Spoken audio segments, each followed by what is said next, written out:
വീട് ഞാൻ കാണിച്ചു തരാം. വീടിൻ്റെ ഗേറ്റ് വരുന്നത് ഇതാണ്.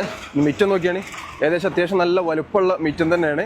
പിന്നെ വേറൊരു കാര്യം എന്താ വെച്ചാൽ ഇതിൽ സെൻട്രലൈസ്ഡ് വേസ്റ്റ് മാനേജ്മെൻറ്റ് ആട്ടോ. അതായത് സെൻട്രലൈസ്ഡ് ആണ്. കക്കൂസ് വേസ്റ്റ് ആയാലും കിച്ചൺ വേസ്റ്റ് ആയാലും ഇതൊക്കെ ഇതിലൂടെ ഇങ്ങനെ വന്നിട്ട് ഇതൊക്കെ അവിടെ ഒരു സൈഡിൽ ഓരോ സോണിലും വലിയൊരു ടാങ്ക് ഉണ്ടാകും, 1-2 ടാങ്ക് ഉണ്ടാകും. അപ്പോൾ അതിലേക്കാണ് ഈ ഒരു സെൻട്രലൈസ്ഡ് ആയിട്ടുള്ള സിസ്റ്റമാണ്, ഡ്രൈനേജ് സിസ്റ്റമാണ് ഈ ഒരു ടൗൺഷിപ്പിൽ കൊടുക്കുന്നത്. നമ്മൾ മുട്ടത്തറയിലും ഇതേപോലെ സെൻട്രലൈസ്ഡ് വേസ്റ്റ് സിസ്റ്റം ആയിരുന്നു കൊടുത്തിരുന്നത്. ഇതാണ് വീടിൻ്റെ ഒരു ഇത് കേട്ടോ. ഞാൻ വീടിൻ്റെ ചുറ്റും കാണിച്ചു തരാം. അത്യാവശ്യം നല്ല സ്പേസ് ഉണ്ട് കേട്ടോ. പ്ലംബിംഗ് പണികളൊക്കെ കഴിഞ്ഞിട്ടുണ്ട്. പ്ലംബിങ്ങിൻ്റെ പൈപ്പ് ഏതാ വെച്ചാൽ സുപ്രീമിൻ്റെ പൈപ്പാണ് ഇതിലൊക്കെ കൊടുത്തിട്ടുള്ളത്.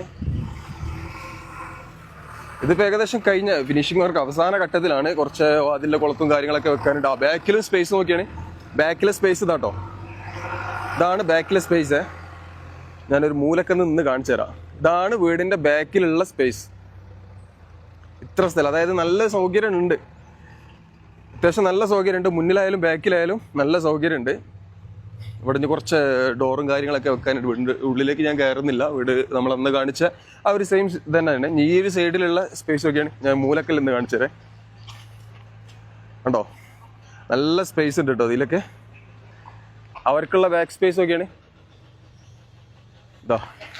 ഇതാണ് 2 വീടുകൾ തമ്മിലുള്ള അകലം. ഈ വീടും തമ്മിലുള്ള അകലം നോക്കിട്ടോ. ഇവരെ മിറ്റം നോക്കിയാണ്. ഒരു സൈഡിൽ ഈ സൈഡിൽ മിറ്റം കൂടുതലാണ്. വേണ്ട 2 മുറ്റങ്ങൾ തമ്മിലുള്ള ഇത് നോക്കിയാണ്. ഇത്ര ഗ്യാപ്പ് ഉണ്ട് ഓരോ വീടുകൾ തമ്മിലുള്ള മുറ്റങ്ങൾ. അതായത് ഈ സൈഡിൽ വീടിന് അത്യാവശ്യം നല്ല സ്പേസ് ഉണ്ട്. ഇതാണ് ഫ്രണ്ടേജ് വരുന്നത്. ഇതാണ് ബാക്ക് സ്പേസിനായിട്ട് ബാക്കിലുള്ളതിനായിട്ട് കുറച്ചും കൂടി ഏരിയ മുന്നിൽ അത്യാവശ്യം നമുക്കൊന്ന് മുന്നിലാണ്. ഈ ഒരു ഭാഗത്താണ് ഏറ്റവും കൂടുതൽ. ഇവിടെ മറ്റേ ഡിസൈന് ചെടികളും മറ്റൊക്കെ വെച്ചാന്നുണ്ടെങ്കിൽ സംഭവം ഉഷാറായിട്ട് മാറും. 7 സെന്റിലാണ് ഒരു വീടുള്ളത്.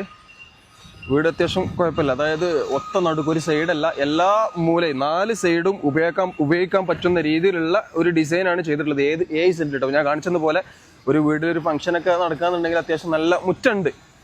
ടൗൺഷിപ്പിന്റെ ഉള്ളിലാണ് വെച്ചിട്ട് ഇടുങ്ങിയ സൗകര്യങ്ങൾ, അല്ലെങ്കിൽ അങ്ങനത്തെ ഇടുങ്ങിയ ഒരു, അതായത് ഒരു കസാര പോലും ഇടാൻ പറ്റാത്ത രീതിയിലുള്ള അങ്ങനത്തെ ഒരു വീടല്ല. 7 സെന്റിൽ ചുറ്റുഭാഗത്തും നല്ല അടിപൊളിയായിട്ടുള്ള മിറ്റം. എല്ലാ വീടും അതേപോലെ തന്നെ കേട്ടോ.